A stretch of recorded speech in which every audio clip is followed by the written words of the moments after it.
शुभोदय बच्चों, आप लोगों को आज बात ऐसे बनी इस पाठ के बारे में जानकारी देंगे। समझो बच्चों, आप अगर कोई गलतियां करेंगे पाठ स्कूल में या घर में तो क्या करते हैं बड़े लोग आप लोगों को? बोलो, आपकी गलतियों को सुधारने का प्रयास करते हैं। आप जो करते हो वो गलत है ऐसे समझाते हैं आप लोगों को। पाठशाला में शिक्षक गण सिखाते हैं आप लोगों को जो सही है या गलत है। जो गलत है उसको सुधारने के लिए आपको बताएंगे कैसे सुधारना है। हाँ, डांट के, प्यार से, ऐसे किसी नाना प्रकार से आपको सुधारने का काम करेंगे। और घर में भी आपके माँ बाप, बड़े भाई बहन क्या करते हैं? आपकी गलतियों को सुधारने के लिए डांटते हैं, मारते हैं। ये कोई शिक्षा नहीं है। ऐसा क्यों करते हैं? अब टीचर्स, हम लोग भी, आप लोग कुछ गलतियाँ करते हो तो हम लोग क्या करते हैं? आपको डांटते हैं। हाँ, कई बार आपको पनिशमेंट भी, शिक्षा भी देते हैं। क्यों देते हैं? आपको सुधारने के लिए, ठीक है? आगे आप लोगों को अच्छा लाइफ मिलने के लिए, अच्छे भविष्य के लिए हम लोग डांटते रहते हैं। आप लोगों से कोई दुश्मनी नहीं रहता। किसी को आपको डांटना, मारना किसी के लिए अच्छा नहीं लगता, लेकिन आपको सुधारने के लिए ये सभी करना पड़ता है। देखिए, इस पाठ में भी ऐसा ही है। इसमें एक शिक्षिका छात्रों को जो बहुत ही गलतियाँ करते रहते हैं, झगड़ते रहते हैं, ऐसे लड़कों को कैसे सबक सिखाया है, किस तरह उनको अच्छे तरह से बनाया है, इस विषय के बारे में आपको इस पाठ में बताया गया है। देखो, इस पाठ का आशय क्या है, क्यों रखते हैं? कभी कभी हमारी अध्यापिका हमारी गलतियों को नज़रअंदाज करके हमारे द्वारा किए गए काम की प्रशंसा करती हैं। कई बार अध्यापिका यानी टीचर क्या करते हैं? कई बार हमारी गलतियों को नज़रअंदाज यानी कोई लेते नहीं है, ऐसे ही उसको छोड़ देते हैं। छोटा मोटा गलतियों को इतना लक्ष्य में नहीं रहती, लेकिन अच्छे कामों को प्रशंसा करके, जो अच्छे काम किए रहते हैं उसका प्रशंसा करके उनका अपना ही गलतियों को सुधारने के लिए मौका देती है। यही तारीफ करने और गलतियां बताने के पीछे उनका एक ही उद्देश्य होता है। दोनों, तारीफ करना, तारीफ यानी ಹೊಗಳೋದು, ಎಲ್ಲರ ಮುಂದೆ ಅವರ ಒಳ್ಳೆಯ ಗುಣಗಳನ್ನ ಹೊಗಳೋದು, ಮತ್ತು ಗಲ್ತಿಯ ಬತಾನೆ ಅವ್ರು ಏನು ಡಿಫಿಕಲ್ಟ್ ಫಾಲ್ಟ್ ಇರುತ್ತೆ ಅದನ್ನು ಹೇಳೋದು ಇಂದ ಇದು ಉದ್ದೇಶ ಏನು? ಒಳ್ಳೆಯ ಉದ್ದೇಶ ಇರುತ್ತೆ, ಯಾವುದೇ ಕೆಟ್ಟ ಉದ್ದೇಶ ಇರೋದಿಲ್ಲ। हमें श्रेष्ठ बनाना, किसको? हमें यानी बच्चों को, हमें स्टूडेंट्स को, शिष्यों को अच्छा हमें श्रेष्ठ बनाने के लिए ये सभी करते हैं। हमें भी यह समझते हुए सारे कार्य कुशलतापूर्वक करने का प्रयास करना चाहिए। इसको समझ के हमें भी जो कार्य करते हैं अच्छी तरह से करना चाहिए। देखिए, अभी हम लोग आगे देखेंगे। सभी छात्र विद्यालय के सूचना पट पर लगी सूचना पढ़ रहे थे। सचिन और मुदित भी सूचना पढ़ने लगे। देखो, सभी छात्र यानी स्टूडेंट्स, छात्र का मतलब है स्टूडेंट्स, छात्र, स्टूडेंट्स, छात्र। सूचना पट यानी नोटिस बोर्ड, सूचना पट यानी नोटिस बोर्ड।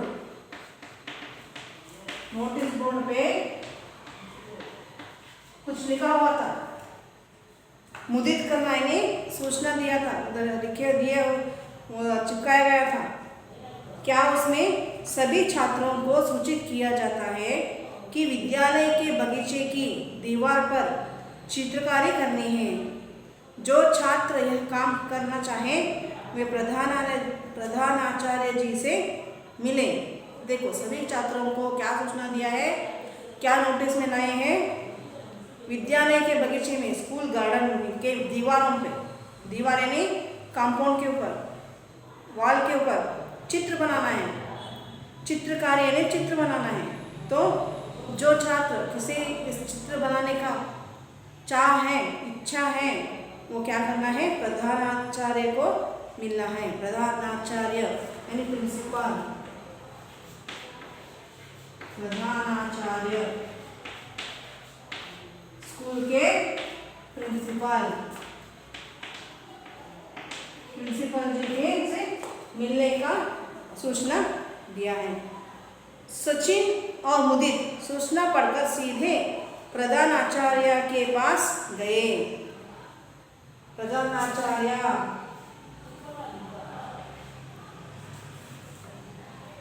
प्रधानाचार्य लेडी प्रिंसिपल, प्रधानाचार्य जेंट्स, प्रधानाचार्य प्रिंसिपल लेडी प्रिंसिपल, उसे स्त्रीलिंग रूप है प्रधानाचार्य, प्रधानाचार्य, प्रधानाचार्य, प्रधानाचार्य पुल्लिंग है, प्रधानाचार्य स्त्रीलिंग है। ठीक है, अभी देखिए वे दोनों बहुत ही शरारती हैं।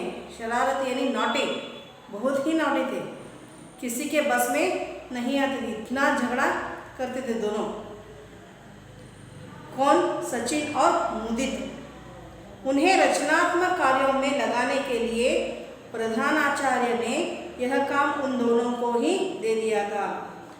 उन्हें वो दोनों के लिए ही ये काम दिया था। क्या? रचनात्मक यानी एक्टिविटी करने के लिए ही उनको काम देने के लिए ये सभी बहाना बनाया था।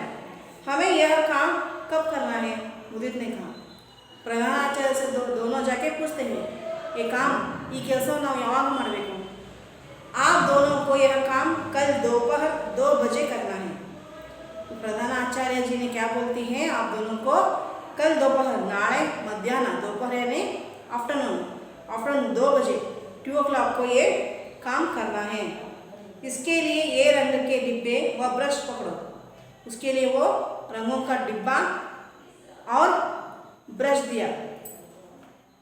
अगले दिन वे दीवार के पास पहुंचे। वो दोनों क्या किया? अगले दिन कितने टाइम में बोले थे वो, कौन से टाइम में? उस समय में दीवार के पास पहुंच गए। पहुंचने के बाद क्या करते हैं बच्चों? सोचो जरा। दोनों शरारती है, दोनों एक दूसरे को मानते नहीं है। सचिन बोला, हम दीवार पर कुछ परियां बनाएंगे। सचिन क्या बोलता है? परियां बनाएंगे। तभी मुदित बोला, नहीं हम कुछ शेर बनाएंगे। सचिन क्या बोलता है? दीवार पर कुछ परियां बनाएंगे, परी का चित्र निकालेंगे। लेकिन उसके लिए मुदित एक्सेप्ट नहीं किया। उसने क्या किया? शेर का चित्र बनाएंगे। शेर यानी यादव लयन सिंहದ ಚಿತ್ರವನ್ನ ತೆಗೆಯೋಣ। नहीं परियां कहते ही वो सचिन ने लाल रंग का डिब्बा उठाया व ब्रश से थोड़ा लाल रंग दीवार पर फेंक दिया। इसको गुस्सा आ गया। किसको? सचिन को। क्या किया उसने? नहीं, परियां ही निकालेंगे। उन लोगों को उन दोनों का ही चित्र निकालना था। तो वो परियां नहीं निकालेंगे तो दूसरा कोई चित्र बनाने का ही नहीं। ऐसे करके डिब्बा से लाल रंग लेके उसको दीवार के ऊपर फेंक दिया। आगे यशस बेटा, मुदित भी क्यों पीछे रहना? मुदित भी क्यों पीछे क्यों रहता है? वो भी क्या करता है? पीले रंग का डिब्बा उठाया और ब्रश से रंग दीवार पर फेंकते हुए चिल्लाया, नहीं शेर। वो किसने किया? पीले येलो रंग का। पीला यानी येलो, लाल यानी रेड। पीला रंग का डिब्बा उठा के वो भी रंगों को दीवार के ऊपर फेंक दिया। ऐसे दोनों बच्चों ने किसी का भी चित्र निकाला नहीं, ना परियों का, ना सिंह का, ना शेर का। क्या किया उन्होंने? सिर्फ रंगों को ऐसे ही उड़ा दिया दीवार के ऊपर। आगे क्या होता है आगे के वर्ग में हम लोग सीखेंगे।